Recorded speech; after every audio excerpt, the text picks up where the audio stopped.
Bueno, mi nombre es Nicole Pereira y el día de hoy estaré explicando, dando un concepto, una idea de cómo desarrollé este ejercicio para, digamos que, dar práctica a la teoría que se ha desarrollado en clase. Entonces, pues bueno, aquí básicamente lo que hice en primera instancia fue como leer el enunciado claramente y sustraer los datos más importantes, más relevantes, que en este caso, digamos que serían aquí que para este caso la carga del protón que se nos está indicando va a ser 0.01% mayor que su valor real o fundamental. Y a su vez, pues de allí mismo, ¿no? Se desprende el hecho de que tengamos que considerar la carga fundamental del protón, que es 1,6022 por 10 a la menos 19 coulombs. Asimismo, consideramos también pues, que se nos está indicando un elemento que es el cobre y su masa de 100 gramos. Ya teniendo esto, extraemos esos datos aquí como para tenerlos bien en cuenta. Igualmente el otro dato que ya había mencionado, y adicionalmente vamos a tener el número de Avogadro que nos va a servir para más adelante. También consideramos aquí la masa atómica, el número atómico y la masa atómica del elemento para continuar con este proceso de desarrollo.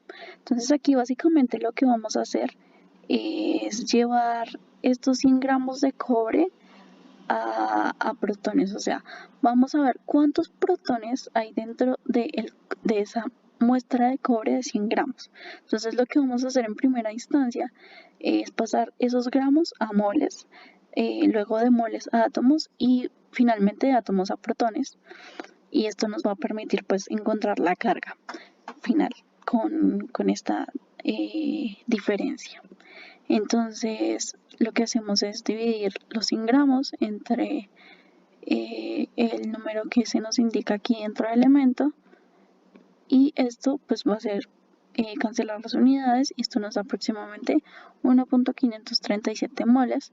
Luego seguimos con la conversión de unidades, vamos de moles a átomos, aquí se eliminan unidades igualmente y obtenemos 9.474 por 10 a la 23 moles. Y finalmente para pues ya conseguir los protones que hay dentro de esa muestra, entonces tenemos que vamos a multiplicar lo que se nos dio previamente con el número atómico del elemento, y esto nos va a dar aproximadamente 2.747 por 10 a la 25 protones.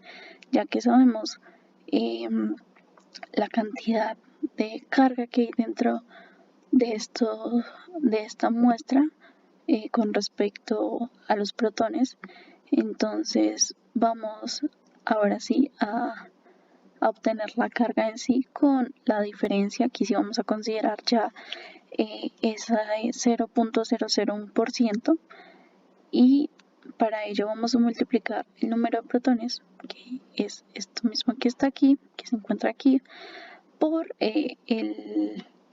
digamos que la diferencia, como el parámetro principal de este ejercicio, que pues está aquí traducido, ¿no? de porcentaje, digamos que a decimal, y esto mismo lo vamos a multiplicar por la carga fundamental del protón, que fue lo que establecimos en esta parte izquierda, ¿no? Para resaltar que es como el estándar, ¿no? Entonces, a partir de ello, con el estándar, con el estándar que está aquí, con el parámetro que se nos da, entonces obtenemos finalmente que la carga va a ser aproximadamente 4.405 por 10 a la 6 coulombs, cuando la carga del protón es 0.01% mayor. Entonces, es lo que quiere decir que nuestra respuesta final sería que en una muestra de cobre de 100 gramos con una carga de protón 0.01% mayor a su valor real, la carga va a equivaler pues a esto mismo, ¿no? aquí mismo cabe aclarar que lo que hicimos también fue eliminar las unidades de protones con protones para finalmente que nos quedara en columns, ¿no? Y pues bueno, aquí también se nos pide considerar que a partir de lo analizado en clase se discuta si esta carga es pequeña o grande. Bueno, pues la carga es pequeña y grande porque depende del contexto. Vamos a decir que es grande porque la unidad de Coulomb, que es la que está aquí, se considera desde un punto de vista físico eso mismo grande, que es digamos que una unidad especial, por decirlo de alguna manera, y al igualmente es pequeña porque si lo ponemos en un contexto real, esta carga es digamos que muchísimo menor, por ejemplo, la de un rayo que contiene miles y decenas de coulombs dentro de su carga, ¿no? Y pues bueno, esto va con el primer ejercicio. Puesto que se me hizo un poco más dispendioso de trabajar, entonces preferí hacerlo en papel y lápiz, ¿no? Entonces aquí los datos a resaltar, los más importantes, digamos que serían las cargas efectivas, aquí de menos 2 electrones, más 3 electrones, de carga efectiva menos 1 electrón, la distancia que hay entre el ion de oxígeno y de carbono, entre cada ion de oxígeno y de carbono, y aquí esta clavecita en donde nos indican que el carbono está compuesto pues de 2 iones de oxígeno, ¿no? Entonces, pues digamos que esto es clave para el desarrollo del problema. Entonces, en primera instancia, básicamente lo que hice fue lo mismo, extracción de los datos, que es la distancia, los iones, y tener en cuenta que, entonces el concepto de fuerza establecidos de la ley de Coulomb, ¿no? Y claro que también la constante con sus unidades que pues se presentan allí, ¿no? Aquí, entonces, el primer paso que seguí fue calcular la fuerza entre el ion de cloro y el ion de carbono en términos, digamos que de R, puesto que tenemos la distancia entre cada uno de estos. Entonces aquí lo que hicimos fue la fuerza entre el cloro y el carbono que nos dio esto. Posteriormente calculé la fuerza entre el cloro y cada una de las partículas de oxígeno que aquí se encuentra 0,1, 0,2 y la primera pues nos dio esto, ay, lo siento, nos dio esto y la segunda nos dio esto, ¿no? Entonces son ecuaciones que nos van a ayudar a despejar más abajo y obtener la respuesta final, ¿no? Pues claramente aquí también incluye las cuestiones de las cargas, ¿no? Que digamos que son los datos fundamentales y aún no hice el reemplazo pues de la constante, ¿no? Para tener todo en términos primeramente algebraicos y un desarrollo más óptimo. En tercer lugar, lo que hice fue hacer como la equivalencia, ¿no? Para lo del punto de equilibrio, entre lo que habíamos hallado aquí inicialmente, ¿no?